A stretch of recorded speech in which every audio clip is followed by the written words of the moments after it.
पहली बार जब मैं अमेठी आई तो शायद मैं 10 साल की थी। मुझे याद है चुपचाप से उनके पीछे बैठती थी, वो जीप चलाते थे, हम लोग राहुल और मैं पीछे बैठ के एक दूसरे की नोक-झोंक कर करके देखते थे कि पिताजी क्या कर रहे हैं, किस तरह से लोगों से मिल रहे हैं, प्यार से मिल रहे हैं, लोग उनको कैसे मिल रहे हैं। तो एकदम जो पहली सीख मुझे मिली कि एक नेता और जनता के बीच में कैसा रिश्ता होना चाहिए, तो उस उम्र में अपने पिताजी से मिली।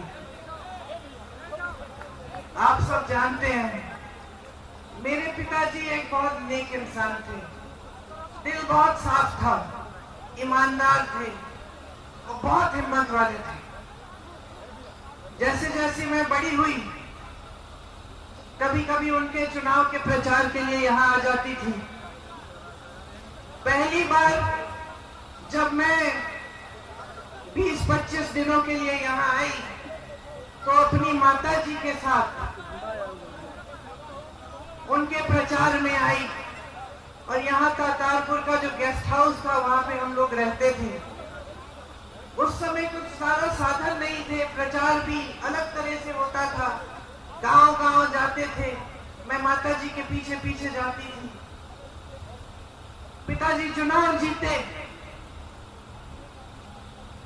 प्रधानमंत्री उस समय थे,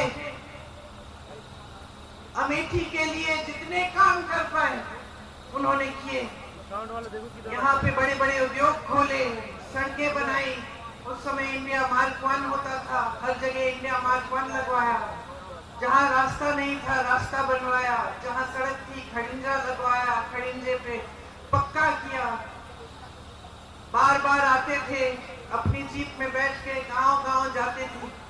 कभी आप सबसे डांट खा लेते थे, कुछ मांग थी आपकी वो पूरी नहीं हुई थी, शायद एक सड़क या एक नलका, आप डांट भी लेते थे, प्यार से आपकी डांट सुनते थे। ये सब बातें मैंने देखी। कुछ समय बाद जब वो चुनाव, देश का जो चुनाव है वो हारे, यहां से तो जीते ही थे, तो उनके ऊपर काफी मतलब उनकी सुरक्षा की काफी ये संदेह था कि कोई कुछ करेगा उनको। उनकी माताजी की हत्या हो चुकी थी, हम सब ने बचपन में वो देखा था, वो क्षण देखा था। अब मैं 17-18 साल की थी, पिताजी के लिए प्रचार किया था। पिताजी जो बड़ा चुनाव है वो हार गए, लेकिन अमेठी से फिर भी जीते थे। सुरक्षा की बड़े सवाल थे। हफ्ते में 5 दिन व्रत रखती थी कि पिताजी सही सलामत घर आ जाए। एक बार तो मौन व्रत भी रखने लग गई। पिताजी ने कहा तुमने आज ये दिन क्यों, इतवार के दिन, तुमने कहा ये दिन क्यों चुना तुमने मौन होने के लिए, इसी दिन कुछ घंटे मिलते हैं तुमसे बात करने के, बाकी समय में काम करता रहता हूँ। पिताजी ने हारने के बाद मेरे ख्याल से 2 या 3 गुना काम किया होगा जितना उन्होंने जीतने के समय किया। जनता के बीच जाते थे, सद्भावना यात्रा की, रात के 4:30 बजे तक 3 बजे तक काम करते थे। मैं तब तक नहीं सोती थी जब तक उनकी चप्पल की आवाज मेरे कमरे के बाहर से गुजरती थी।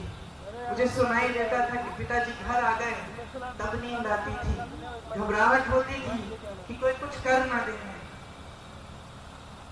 2 साल बाद 1991 में एक फोन आया, किसी ने कहा कि पिताजी को कुछ हो गया है, पता करो।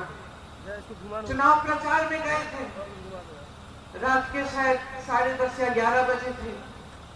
मैं एकदम समझ गई कि कुछ बहुत बुरा हुआ है और अपनी माँ को बताने का क्यों आए यहाँ पे,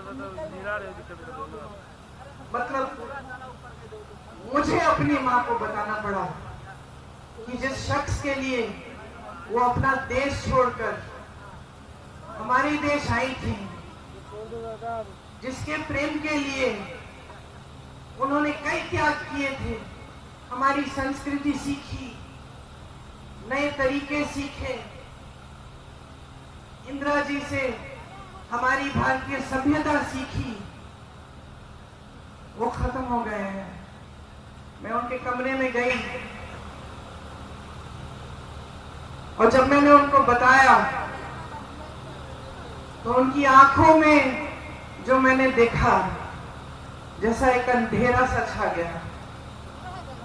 और मैं आपको ये बात बता सकती हूँ कि उस दिन के बाद मैंने अपनी माँ की हंसी कभी उस तरह नहीं सुनी जैसे जब हंसती थी जब पिताजी होते थे। मैं बहुत नाराज थी, देश से नाराज थी कि मैंने देश को अपनी अमानत भेजी, अपने पिताजी दिए और देश में सुरक्षित नहीं रखे। मैं नाराज थी, दुखी थी। मैं सोचती थी कि मेरा दुख कोई समझ नहीं पाएगा, मेरे पिताजी वापस नहीं आए। टुकड़ों में खून से लथपथ एक झंडे में लपेटे हुए उनके शरीर के टुकड़े में घर लगी।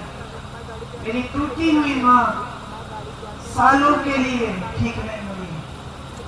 उन्होंने पहले ही इंदिरा जी की हत्या का सदमा देखा था, अब अपने पति को खो डाली। बहुत दिनों के लिए खाती नहीं थी, सिर्फ नींबू पानी पीती थी, 2-4 गिलास, मुश्किल से जबरदस्ती करके खिलाती थी। बाहर नहीं जाती थी, किसी से बातचीत नहीं करती थी। 7 सालों के लिए घर के अंदर ही रही, ज्यादा बाहर गई नहीं, उस सदमे से बाहर निकल नहीं पाई।